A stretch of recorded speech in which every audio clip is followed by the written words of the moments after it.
Hi, everyone. Welcome to Unleash Her.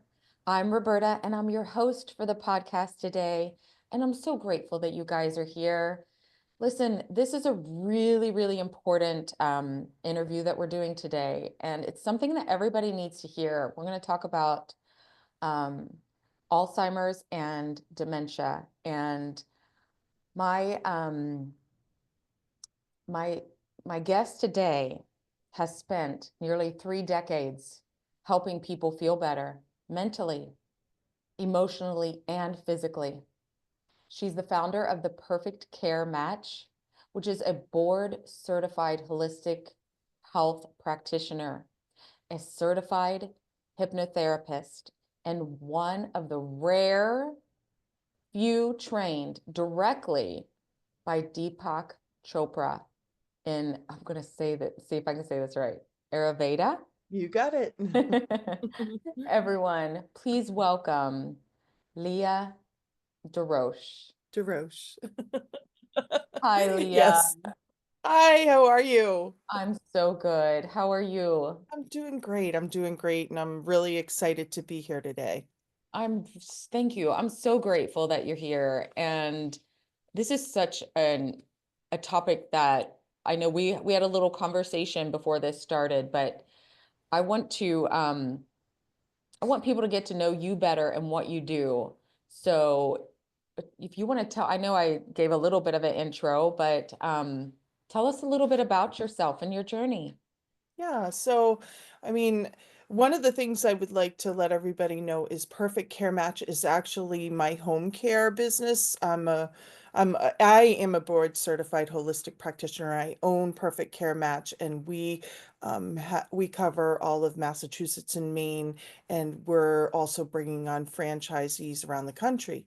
But our program from Perfect Care Match is about caring for seniors in their homes and also helping the families associated with those seniors on that journey. We provide a lot of additional services that are unique because of my certifications, which include coaching and wellness workshops, because we're really trying to help change families one at a time with their wellness journeys. So it's very stressful when you're experiencing mom or dad having dementia and all that goes along with it. And also, growing up as a child in a family that my grandfather had dementia, it really set me on this path. He had dementia, he had Alzheimer's, diagnosed Alzheimer's in the 80s, and it was an extremely stressful experience as a child. Watching all of the adults be in a very stressed out space, not knowing what was happening to my grandfather, who was, this prominent figure in the family. And then years later, my mother actually was experiencing dementia. And at that point, I was actually a certified dementia practitioner and really, had a thorough understanding of what's going on. And, it was challenging because she had a lot of pride about herself and didn't want anyone to know what was going on. And so that journey was also difficult from that perspective as a daughter, where you're trying to explain to mom, we need to get you to the doctors because something's going on. And she didn't want anyone to know. And so I have had it happen in my family twice. I also had a had my own personal journey with a couple different things. I had a near-death experience with a horse, where a horse reared up and fell over backwards. I was riding the horse and training the horse. She reared up and fell over backwards on top of me, and my dad had to resuscitate me. And so that was quite an experience. And I feel that, some things happen for a reason, because I had to kind of like work on walking and everything for a long time. I was in PTOT for a long time.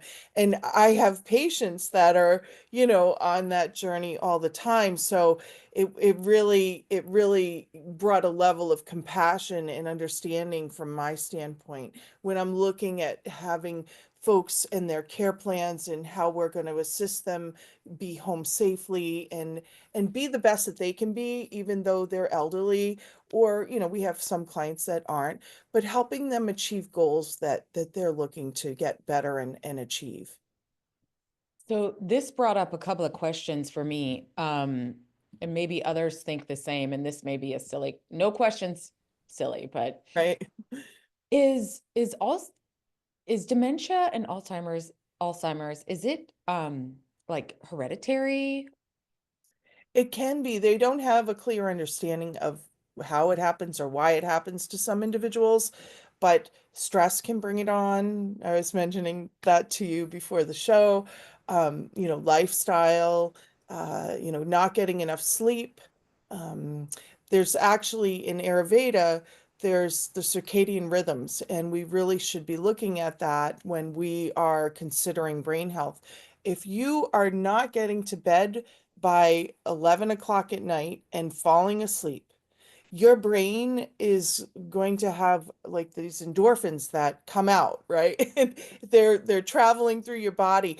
And do you ever have that second wind, Roberta, around 11 o'clock at night where you think, oh, I can, clean up that area over there, or maybe dust some furniture or something? You I'm ever? gonna be honest with me, no, because Okay.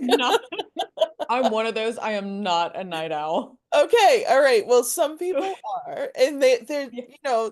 they say there's a lot of positive aspects to that. Like I was reading an article a week ago or so that people are more intelligent that stay up late, but in Ayurveda, they're saying that your brain is inspiring endorphins at that time that clean out the neurotransmitters. And so being to sleep by 11 and making sure you're sleeping all the way through to at least 1 o'clock a.m., you're actually giving that extra power you feel to your brain health.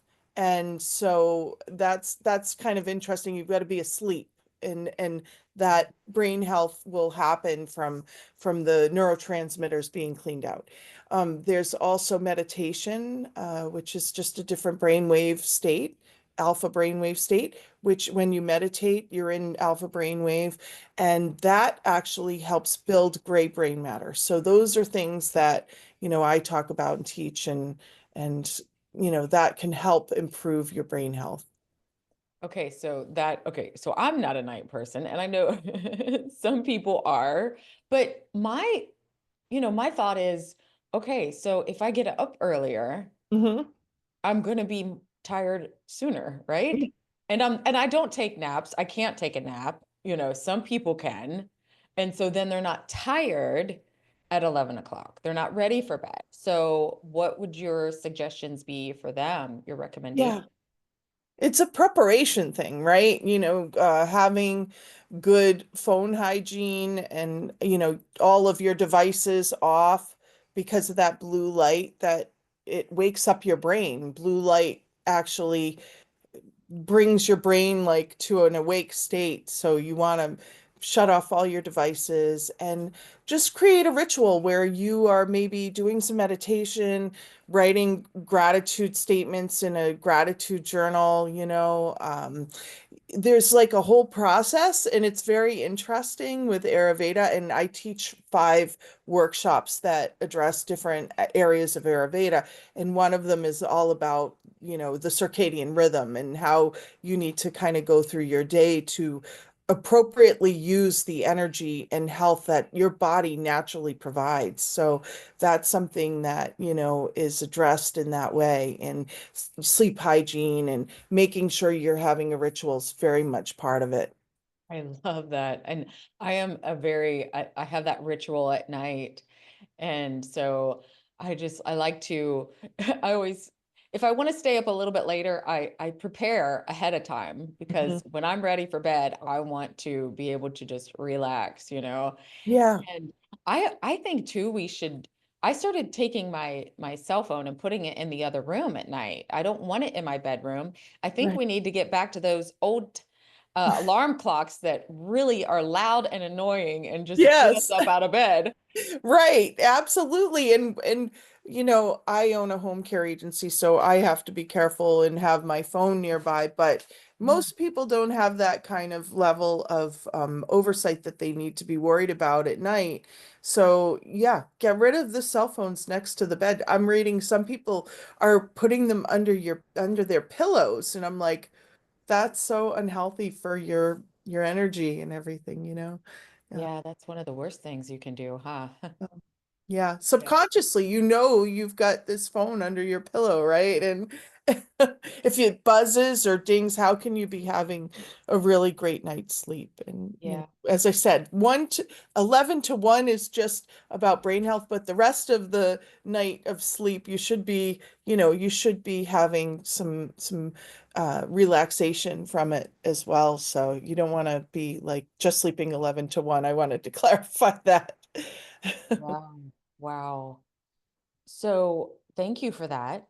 Yeah, I'm completely on board with you. I have changed a lot of things in my life and it has made a huge difference. yeah, So by making sure that I'm sleeping by 11 o'clock, I'm gonna tell you what, I don't get tired during the day. I have so much yeah, more energy too. So it's definitely something that we need to do. I haven't always been that way. hmm I just started making the changes. So I yeah. love that. Um, so what do you wish that more people understood about caregiving and how it impacts mental health?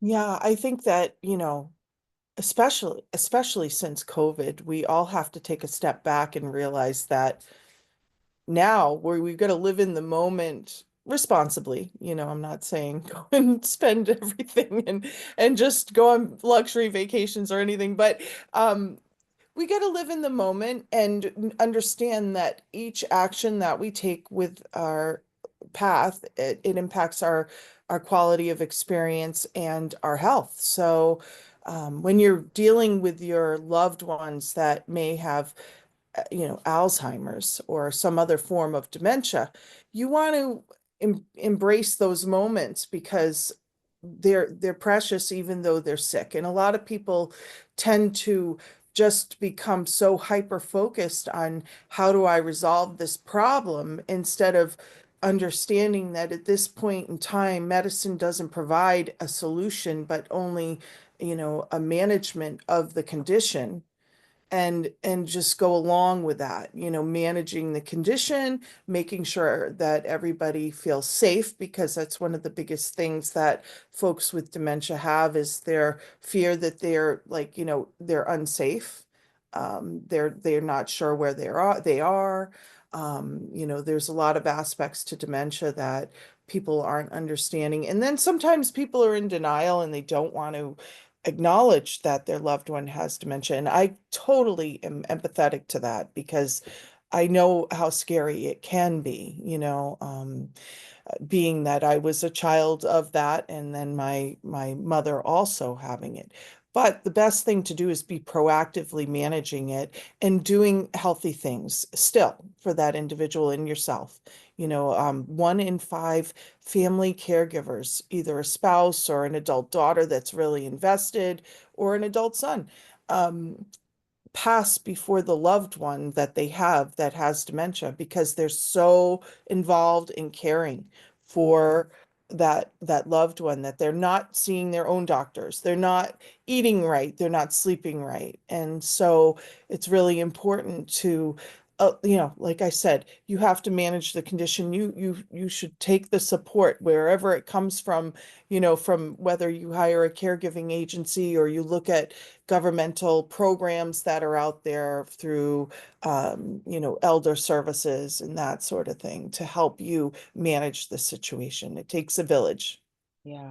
Yeah, I completely agree. And sometimes I can understand, where people are coming from in that and being a caregiver. Whew, I was telling you in 2018, my daughter, well, she was hit by a car and she suffered a traumatic brain injury. And so that sent me on this health journey, Yeah. and it cleaned up my health too, because I want to take care of myself but for a while I wasn't. I was doing as much as I could for her and not asking for help. And, people need to ask for help. And Mm. so But I have a question.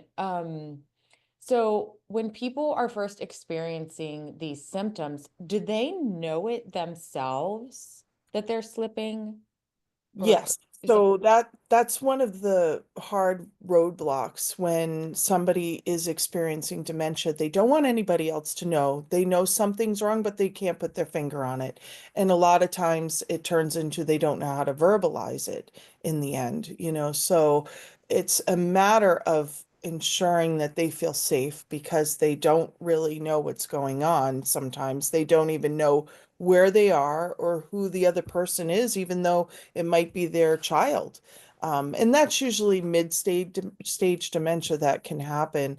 But just assuring them, that you're there to help. And there's just a lot of techniques that those of us that work in this field are aware of, even just how to place your hands when you're buttoning their shirt or whatever. It can be very frightening because somebody coming at you and trying to assist you with personal care, help you brush your teeth or put your dentures in, those kinds of things.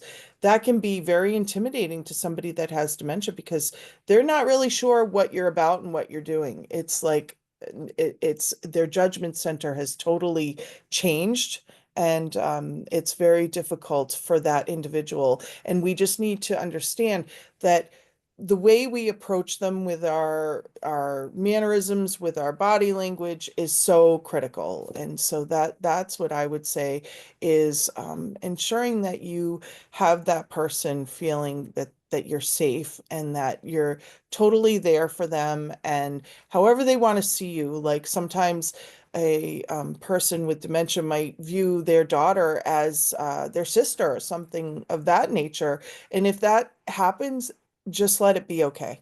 It's better than confusing them more and saying, "No, I'm your daughter. Don't you remember?" It's going to be easier for both of you if you just say, "Yeah, I'm Kate," or if that's the sister's name, right? And and some people feel that, well, I'm lying to my mother if I do that, and I should be correcting. But it's not going to help the situation if you confuse them more. So we call that a fiblet in our field of work. That is safe and creating a feeling of that they know what's going on when they say something like that. And so it's hard to play sometimes along with the cueing, but it's important to know what's going to help that person feel most safe, most normal, and that's where you gotta be. yeah, and thank you for that. So I know that you offer some services for people, and I want to talk about that. Yeah. Um, because support groups too are so important. And, after my daughter's accident, I joined a support group for traumatic brain injury Yeah. caregivers. So Mm. there were groups for caregivers and groups for the patients themselves. And if it wasn't for that, Leah, I wouldn't have understood. Yeah. I wouldn't have understood what she's going through. Right, right. Yeah, and I have done a lot of support groups. They are incredible forums and people take them for granted. It's sometimes they're well attended and other times they aren't, but if you are somebody that is in need of that level of support, you should start talking to people that also need it and go together because they have a lot of great things. Like I have presented in support groups. I can remember one time I was doing an essential oil presentation and I had some cotton balls with orange essential oil on them. And it was a group of folks that had dementia and their spouses or their, family caregivers. And so the family caregivers were kind of standing around the outside of the group, and the folks that had dementia were sitting on chairs in a circle. And I was sitting with them and I passed around these cotton balls, and this gentleman started talking about orange groves in Florida that, this smell is like making him think about. And then he started talking about Italy and, you know, um, some things about his family. And there was a woman standing behind him and she started like tearing up. So afterwards, I was I was interested to find out why she was so, like moved by this. And the facilitator of the group told me that he actually hasn't spoken in a while because with dementia that can happen. Like folks lose their ability to form sentences, words, and that sort of thing. So he just gets agitated and he bangs his fists a lot when he's trying to communicate. And he was very fluid. I had no idea. I knew he had dementia, but I didn't know the level that he was at. And talking about these orange groves and the vineyard in Italy and that sort of thing. And so it was a lucid moment, and we all witnessed it, and it was very beautiful. And just from, I shouldn't say just from, but from essential oils. Yes. So essential oils, they've done studies and, that's why hospice uses essential oils a lot of times to help calm the person, as they're transitioning. But it also can be used, for effectively during anything for anyone. There's many different reasons to use essential oils. You just have to make sure you're looking at if they're safe for your skin and that sort of thing, like what the condition is. But, something like orange essential oil helps relieve anxiety. So you put essential oil, it's safe on your skin as long as you're not allergic to oranges, and that will help you be less anxious. And it communicates with different areas of your brain. So cinnamon brings up nostalgic memories. And sometimes, we use cinnamon with the folks that have dementia because it will inspire those lucid moments. Oh my goodness. So listen, this is, I didn't understand it until I used it myself. And now I keep peppermint oil and lavender and all of the, your tea tree and your basics. But if I have a headache, I'll go get the peppermint oil Right. first thing. I'm Yeah. gonna try that first. I'm not gonna just, pop some Tylenol or Advil or whatever. Right. No, we shouldn't be doing that. And I used to do that years ago Yeah. until Yeah. I understood what it was doing to my body. So as last resort, okay, possibly I might have to do that, but I'm going Yeah. to try my essential oils first. I have like a cold eye mask that I keep in the freezer and I'll put it on my head if I have a headache. There's so Yeah. many things we can do. Right. Well, and so there's our inner pharmacy. There's a lot we can do internally with breath work and acupuncture points and that sort of thing, meditation. But then there's the nature's outer pharmacy, interacting with the universe and what we have. And, I mentioned the circadian rhythm and the essential oils are all drawn from natural resources. Like orange oil is from the peel of an orange, extracted out of the orange peel. So we're using nature instead of chemicals, and that, like you said, I'm going to try that first, and a lot of times it resolves it. I am a big believer that, our medicine is very important. I learned the hard way. I had a tick-borne illness called Babesia back in 2013, and I was like, oh, I'm so tired, and I was dizzy. I felt like for a month very sick, but I just kept saying, oh, it's so hot out, and I just, it's not anything. And I had had a tick bite, and I was like, no, I don't have Lyme. And then I went to the doctors and got tested. I had a tick panel and I had something called Babesia and Lyme disease. So I needed acute therapy, and I get that. So, like, I've never disrespected the fact that acute therapy is very important. So I I do respect it, and I do make sure that anything that's medical, prescribed and everything, that we adhere to it, or we at least investigate if the family wants to. Is there another way? But the doctors and nurses that are involved, the clinicians, they really need to be involved with me when I look at that stuff. Otherwise, I'm not going to just say, "Oh, throw out all your medications and forget them," because they saved my life.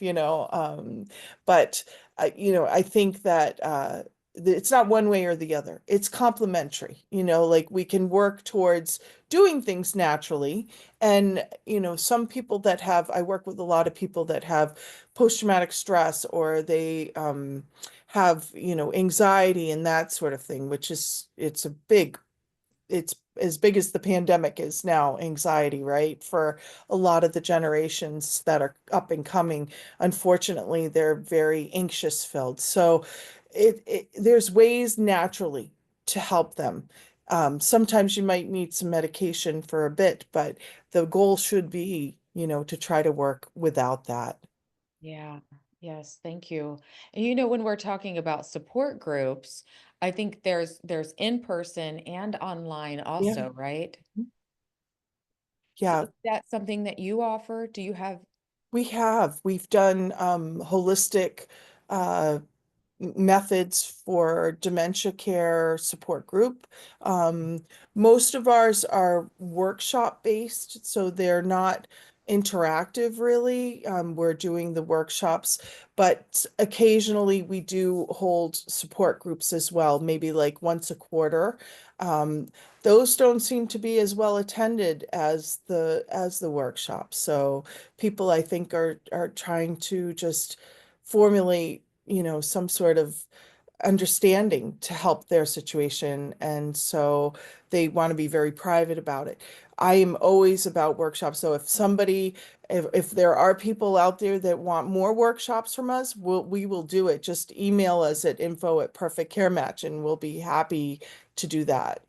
Okay. And my workshops, you can check them out on the website at perfectcarematch.com. Okay, thank you for that. Yeah. And so talk a little bit about meditation because when people hear that word, and I used to be that, I was like, oh, that sounds like who has time for that? Yeah, right. Well, here's the thing, like we have to make time for that because it's honestly a healthy brainwave state. Like it's not some hokey kind of spiritual thing. Although you can make it spiritual. I like to really look at the scientific side of it, so I make people see that it's not that you have to be one religion or a Buddhist or anything of that nature. It's actually our natural brainwave state. So we are so much on, we have all of these great devices. We have electricity, right? That allows us to be up much longer than we used to be. And so it kind of relates to the circadian rhythm. And we also we're not doing functions like gardening as much or every day. We are not doing the types of activities that humans were engineered to do, where we were alone and just kind of working and in touch with in grounding, with the universe and with the earth, right? That energy. Oh, yeah, you're speaking my language. And so just as you say that, the more that I dug into everything, I'm like, whoa, I Yeah. didn't even know this, and then I think there's a documentary out there, the Earthing movie or something. Yes. Watch, Yeah. it's really, really good. And so I bought a grounding mat. So my Oh, feet, did you? yeah, my feet right now are on a grounding mat. Oh, great. Right. It's raining outside. I'm Yeah. not able to get out there. So the days that I can't get outside, I can ground indoors too. Yeah, yeah. And that's so important, that we are in touch with all of the different aspects. There's, different aspects of the universe, the earth, the water, the fire, the air, all of these things that are nature, that are matter, they're so important to us. That's what we exist from. And so to get in touch with that, but more so to be in that brainwave state. So, what is alpha brainwave state? I'm sure a lot of people are wondering, right? That haven't heard of this before. We're in beta right now because we're talking and communicating and you're acknowledging and listening, right? For when I'm speaking. But when you're in alpha, do you remember when you were a little kid and maybe it was the end of school, like we're almost towards the end of school? A lot of kids are probably sitting in their classrooms thinking about what I'm going to do at the beach this summer, right? Well, they're in alpha brainwave state if they're doing this and they're like Mm, thinking about all the fun things they're going to do. They're just spacing out and just zoning out and thinking about, great things they're going to be doing, right? So that's what meditation really is. It's just kind of being quiet and in a different place that you're thinking positive thoughts. mm, That's where you want to be at. And then there are some, techniques where you want to try to empty your mind. A lot of people find that frustrating. So that's why I kind of switch over and say, well, let's instead of thinking, or about trying to get rid of thoughts, just make sure you're focused, hyper focused on a beautiful thought. So a beautiful thought might be a flower. A beautiful thought might be your garden that you planted, or, when you're at the beach looking at the ocean. That's one of my favorites. mm. Yeah. Immersing yourself in nature. Yes. Yeah. Yes. Yes. So meditation doesn't have to be a 1 hour sit down, listen to meditation music and No, here's where the science comes in. That's pretty interesting.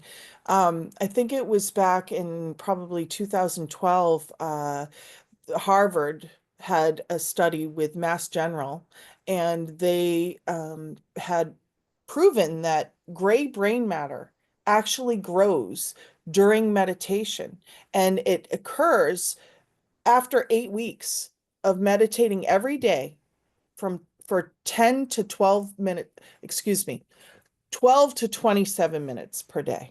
Either you can just meditate 12 minutes or 27 minutes. You will get this effect of gray brain matter growing in your brain.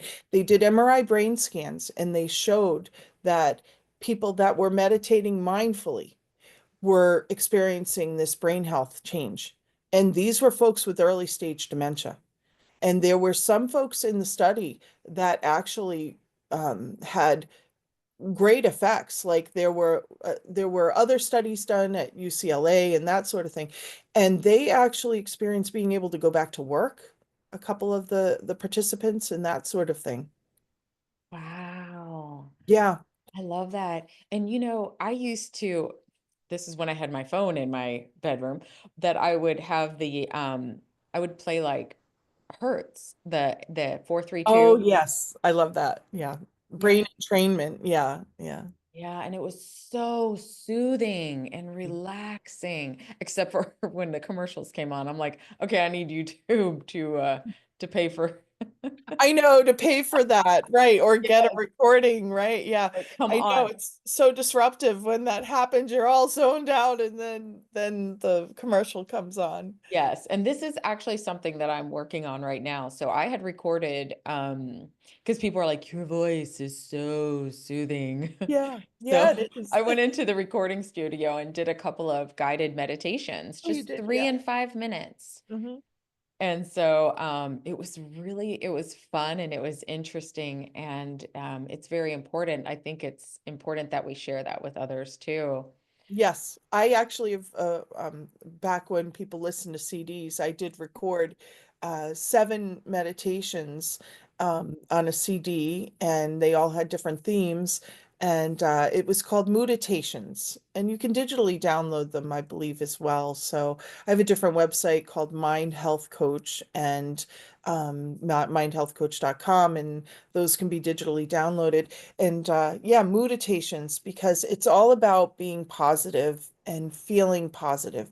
If we're in that space, then our bodies are generating health. Okay. When we're not in that space, when we're experiencing stress, when we're experiencing lack of sleep and or any negative emotions, our bodies are generating uh, cortisol, which builds inflammation in our bodies, and it can turn on DNA such that's related to things such as dementia, diabetes, heart disease, disease, is really at the basis of it. So, bringing yourself into a state of, yeah, I mean, we're human. We're going to have negative emotions, but the quicker you can get out of that negative emotion, like feel it, be present with it, acknowledge it, write about it, but turn it into that experience where you're learning or, experiencing something positive from it.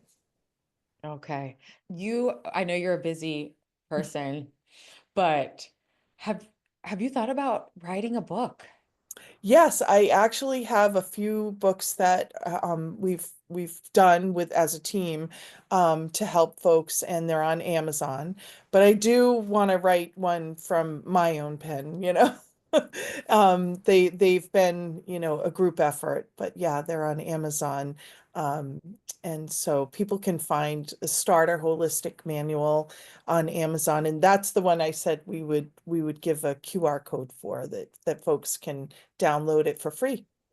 Okay, perfect. And yeah, we'll be looking forward to hearing your book Yeah, someday. You have the experience in so many ways. You've experienced yourself and the research that you've done, but I am very interested in hearing a little bit before we end this about your experience with Deepak.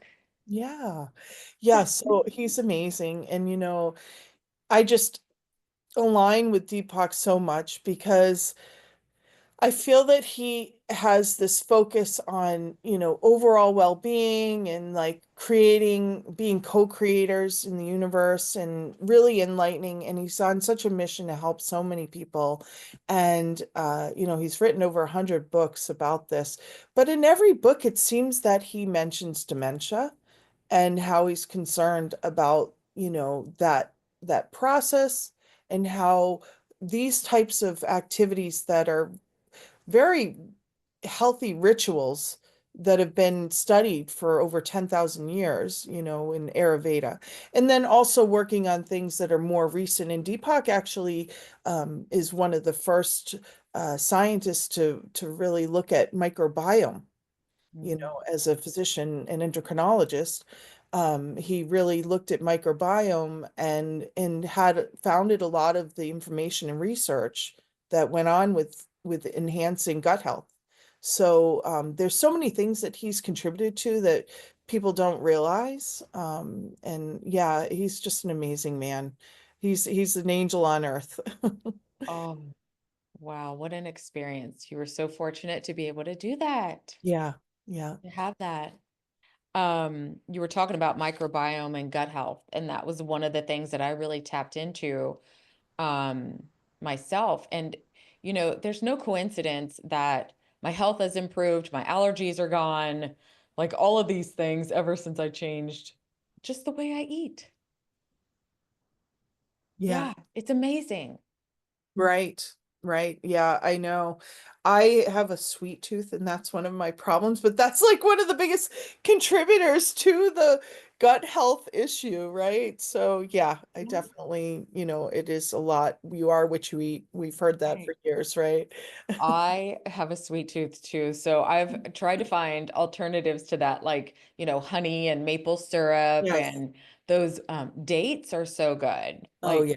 yeah, there's so many things you can do. Yeah, absolutely. I Yeah, agree. I appreciate you being on here today so much. Thank you for having me. I really enjoyed having this time with you. Yeah, it was so good. Is there anything that we forgot to cover, or would you like to tell everybody again how they can find you and your information? Yeah, so my main um gig, so to speak, is really focused on helping families through Perfect Care Match, and we provide home care. We're covering all of Massachusetts and Maine currently, but we are a franchisor and we are expanding. So if anybody has an interest in home care and as a business, give us a call and we'd love to speak to you. Awesome. Thank you again. And thank you everyone for joining us today. Make sure we're going to have all of this in the show notes. So make sure that you check it out, download the information that Leah shared with us today, and let's keep inspiring others. And thank you again for joining us today. I appreciate you. Do me a huge favor, though. If you're on Spotify, Apple, hop on over to YouTube. I think I love being on YouTube where you can see the the guests that we have. And I feel like there's better interaction that way, but I love that. And I would absolutely love it if you would subscribe to my YouTube channel, Roberta Campbell Official, and, like and comment. The more feedback that we get, the more, the different guests that we have on here, the better, I don't want to say better, but that we can upgrade our guests here. So please make sure to support our show. Thank you again for joining today. And until next time, we'll see you later. Bye-bye.